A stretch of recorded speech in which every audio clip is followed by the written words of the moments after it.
Hello बच्चों, let's read the question. The question says match the column. So यहाँ पे match the column का question given है हमें।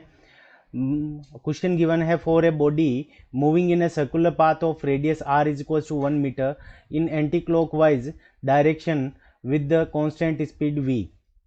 सो कॉलम फर्स्ट के अंदर हमें गिवन है A angle between instantaneous velocity and instantaneous acceleration, B given है total acceleration of the body, C given है tangential acceleration of the body. और कॉलम सेकंड के अंदर पी गिवन है नॉन जीरो, क्यू गिवन है zero, R given है pi by 2 and S given है pi divided by 3। Option first given है A R B P C Q, option second given है A P B Q C R, option three given है A Q B R C P and option four given है A R B Q and C P. ठीक है बच्चों, तो इस question के अंदर हमें क्या करना है कि इंस्टेंटेनियस वेलोसिटी, इंस्टेंटेनियस एक्सेलरेशन और उनकी डायरेक्शन और उनके बारे में हमें क्या करनी है, बात करनी है। इस क्वेश्चन को करने के लिए हम क्या करेंगे, की कॉन्सेप्ट अप्लाई करेंगे। की कॉन्सेप्ट, अब की कॉन्सेप्ट के अंदर हमारा क्या होगा कि कोई भी पार्टिकल अगर हमारा कांस्टेंट स्पीड v से मूव कर रहा है, यहाँ पे हमारा एक टेंजेंशियल एक्सेलरेशन होता है इस डायरेक्शन के अंदर ए टी, और एक एक्सेलरेशन होता है हमारा सेंटर की तरफ, इसको बोलते हैं सेंट्रीपिटल एक्सेलरेशन ए सी।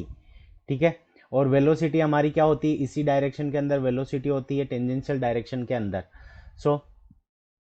अब देखो, जो सेंट्रीपिटल एक्सेलरेशन होता है ए सी, इसकी वैल्यू होती है हमारी v square divided by r, और आर हमें रेडियस कितनी गिवन है, 1 गिवन है। यहाँ से वी स्क्वायर वैल्यू हो जाएगी हमारी एक्सेलरेशन की। अब बात करते हैं टेंजेंशियल एक्सेलरेशन। तो टेंजेंशियल एक्सेलरेशन हमारा होता है D V upon D T, यानी change in the rate of speed with respect to time. अब देखो हमारी v कांस्टेंट गिवन है, तो चेंज इन स्पीड तो a T is equals to हमारा क्या हो जाएगा, जीरो हो जाएगा। तो अगर हम बात करें टोटल एक्सेलरेशन की, तो total acceleration a is equals to हमारा होता है स्क्वायर रूट, क्योंकि ये दोनों एक दूसरे के परपेंडिकुलर है। Square root a t whole square plus a c whole square. अब देखो ये हो जाएगा हमारा, तो हमारा जो टोटल एक्सेलरेशन हो जाएगा ए टी की वैल्यू हमारी जीरो हो जाएगी, और ए सी की वैल्यू हमें वी स्क्वायर गिवन है। Zero square plus v square का होल स्क्वायर, तो जो हमारा एक्सेलरेशन हो जाएगा वो क्या हो जाएगा, टोटल एक्सेलरेशन वी स्क्वायर के इक्वल हो जाएगा। अगर हम डायग्राम बनाए वापस, तो हमारा टेंजेंशियल एक्सेलरेशन क्या हो गया, जीरो हो गया।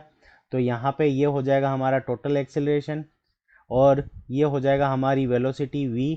तो डायरेक्शन दोनों के बीच में जो एंगल होगा ये हमारा क्या है, ए सी के भी इक्वल है, और टोटल एक्सेलरेशन ए के भी इक्वल है। तो total acceleration A C is equals to A है, और tangential acceleration A T is equals to zero है हमारा, और वेलोसिटी और एक्सेलरेशन के बीच का जो एंगल है वो हमारा कितना है, 90 डिग्री है। और 90 डिग्री को हम क्या लिख सकते हैं, is equals to pi by 2, pi radian divided by 2। अब देखो पहला क्वेश्चन ए क्या कह रहा है कि angle between instantaneous velocity and instantaneous acceleration, तो इसका एंगल हमारा कितना है, पाई बाई 2। तो ए के साथ में कौन सा मैच हुआ, आर मैच हो गया। The total acceleration of the body, ये हमारा क्या है, नॉन जीरो है, क्योंकि टोटल एक्सेलरेशन की वैल्यू है वो है वी स्क्वायर। यहाँ पे हमारा क्या आ जाएगा, पी, और tangential acceleration of the body ये हमारा क्या है, क्यू के इक्वल है, तो आर पी क्यू। अब देखो आर पी क्यू हमें ऑप्शन नंबर ए के अंदर गिवन है, ए के साथ में आर, बी के साथ में पी और सी के साथ में Q. Option first is the correct answer of this question. I hope you understood it well. Best of luck, thank you.